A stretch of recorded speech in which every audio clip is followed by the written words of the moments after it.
Hey, what's up, Rattlers? So this is my favorite time of year. There are babies hatching all over this place. I've got bull snakes hatching in the colubrid incubator down there. I've got ball pythons just starting this morning in the ball python incubator over here. I will make videos on those coming up. But for now, let's check out these little baby bull snakes, and I'm also going to show you guys some of the other really awesome bull snake morphs that I currently work with. I'm Dave Kaufman, and I am obsessed with reptiles. So come with me and join my Reptile Adventures.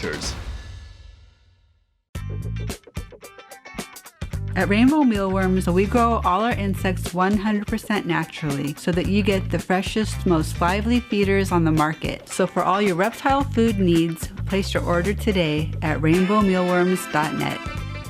So usually this colubrid incubator that I made out of this old monster cooler is usually full, and usually by this time of year I've actually had some bull snakes already hatch, but man, am I having a bad year. I'm sure a lot of you guys remember the video with the egg-bound bull snake and how that all turned out.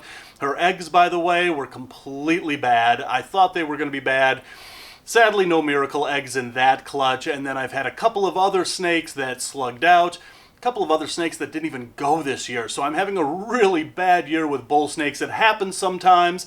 I'm just going to blame it on 2020. So anyway, I usually have several clutches of bull snakes every year. This year, I've got one. And of that, I only got 7 eggs. Bull snakes usually lay between, let's just say 7 and 20, somewhere in that area.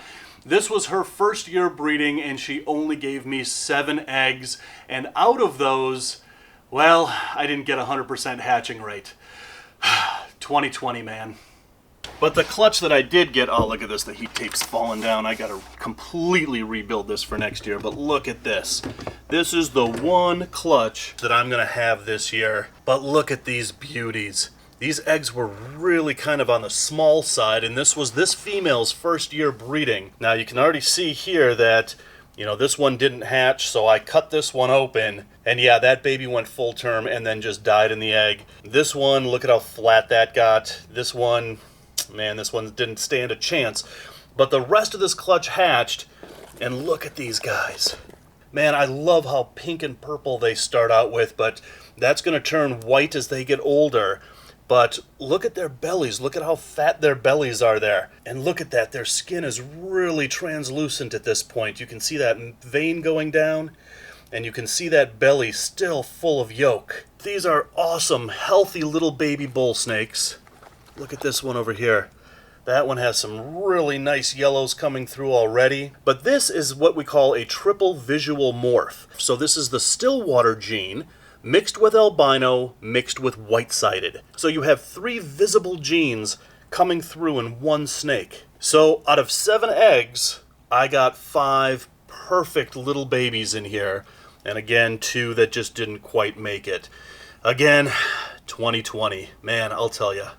But let's not focus on the negatives, let's focus on the positives. And the positives are, at least the baby bull snakes that have hatched out of these eggs are big and chunky and perfectly healthy little baby bull snakes. Alright, so now that all these little baby bull snakes have hatched, I'm going to get them set up in this baby rack right here. Alright, there we go, guys. So what I do when they're babies is I put them on just real damp paper towels like this. I give a little water dish like this. They're probably not going to drink at this point, but it's there if they want it. But what the moist paper towel is going to do is it's going to give them a little bit of humidity that they need at this age, but also it's going to help get all of that vermiculite off their bodies and out of their scales.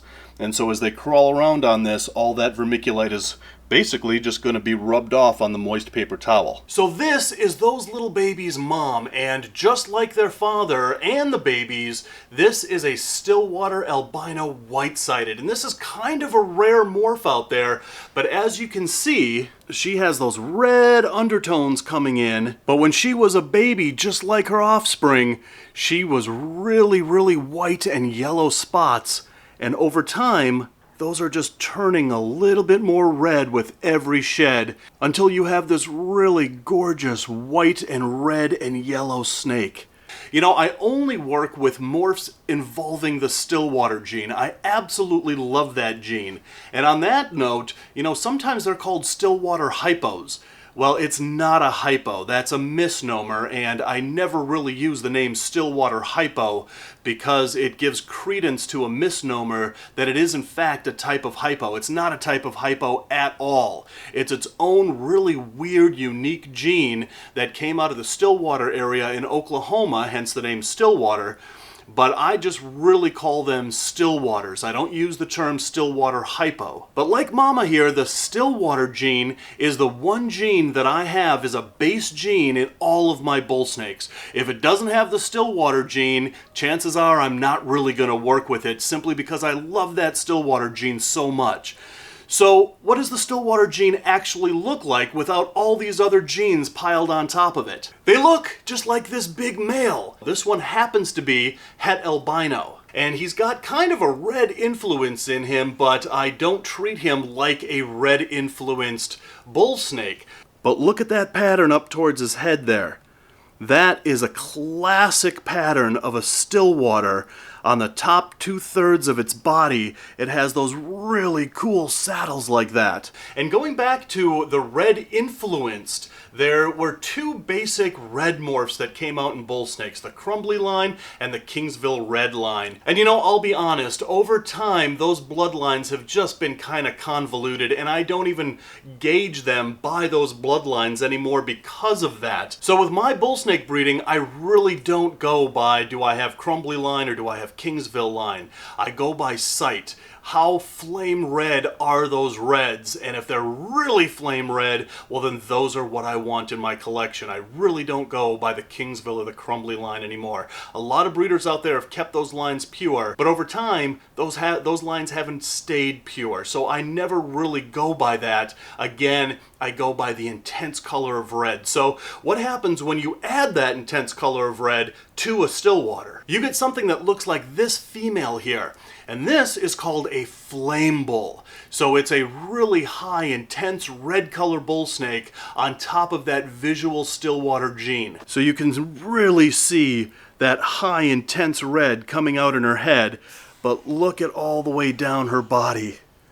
She is just flaming red all the way down. And I raised this one from a baby no bigger than the babies that we saw at the beginning of this video. So this girl has been with me for 4 years. She's usually a great breeder. This year, 2020, she slugged out. That's alright, I have her offspring, and she'll just go again next year, I'm sure. So what do you get when you take an intense flame bull like this and add albino on top of that? You get a bull snake like this that absolutely glows in the dark. So this is actually the daughter of the flame bull that I just showed you guys. But just look at what albino does to this snake. Look at how it just amplifies those deep reds and oranges. So this would be called an albino flame bull. And she was born last year, and this is about the average size of a yearling bull snake. I don't power feed. I don't believe in power feeding them just to get them up to breeding size.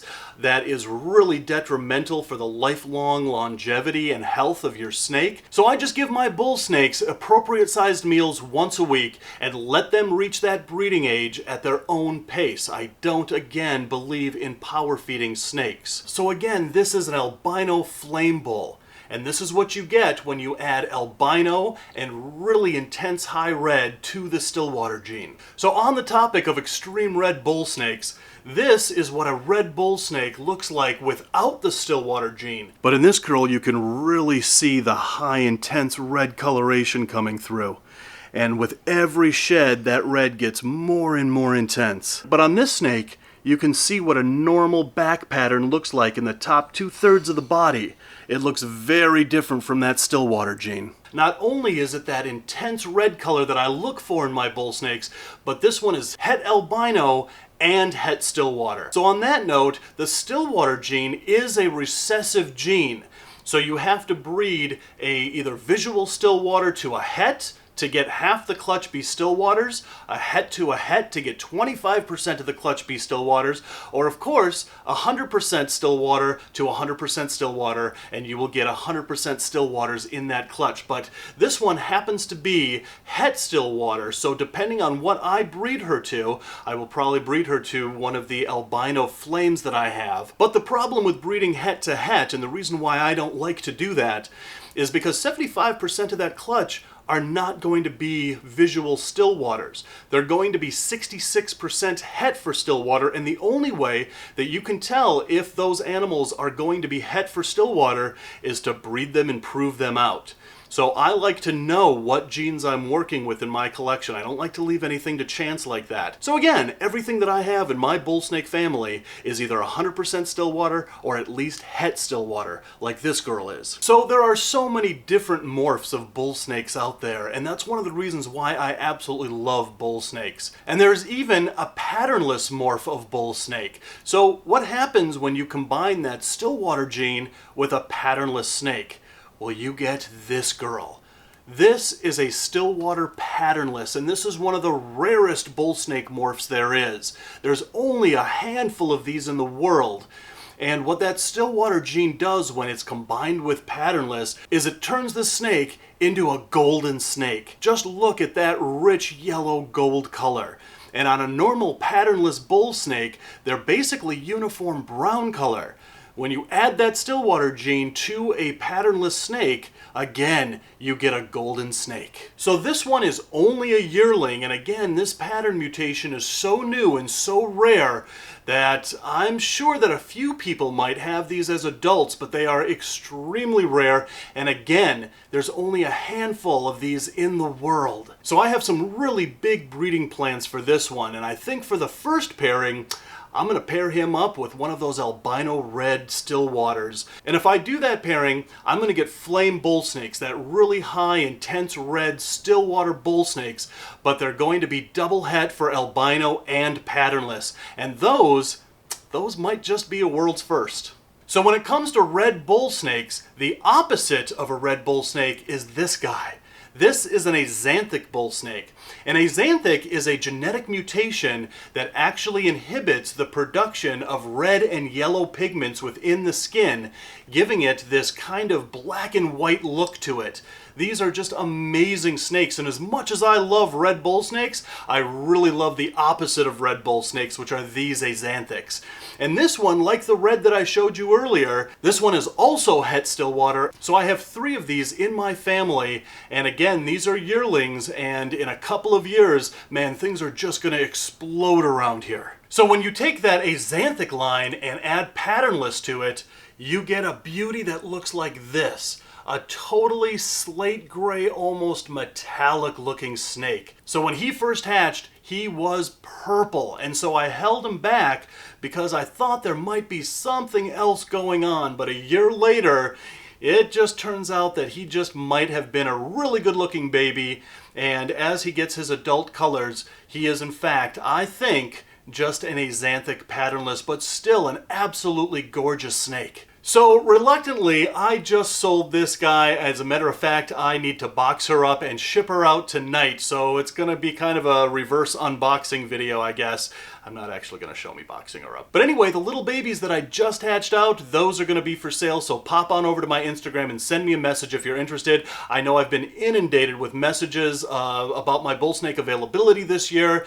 If you've messaged me in the past and asked me about it, feel free to message me again. Unfortunately, again, a really bad year, and all I have now are those 5 little babies that I'm going to be selling. So anyway, guys, that gives you kind of a look into my bull snake breeding facility. You know, bull snakes were the one snake that really got me reinvigorated into snakes. Basically, it launched my obsession with snakes when I caught a bull snake however many years ago on a camping trip. I was always into snakes when I was a kid, but then I kind of got out of them, and finding that bull snake on that camping trip really launched me into where I am today. So I really have a soft spot in my heart for bull snakes, and I will always work with them, and I am always on the lookout for more bull snakes. So pretty much everything in this room are either ball pythons or bull snakes, with a few odds and ends thrown in there for good measure because I just love all reptiles. But really, it's the bull snakes that I absolutely love. So anyway, guys, just a real quick thank you to my Patreon supporters and my sponsors. Those links are in the description below. Go check them out and consider becoming a Patreon of this channel. And until the next reptile adventure, love the planet, feed your reptile obsession, and rattle on.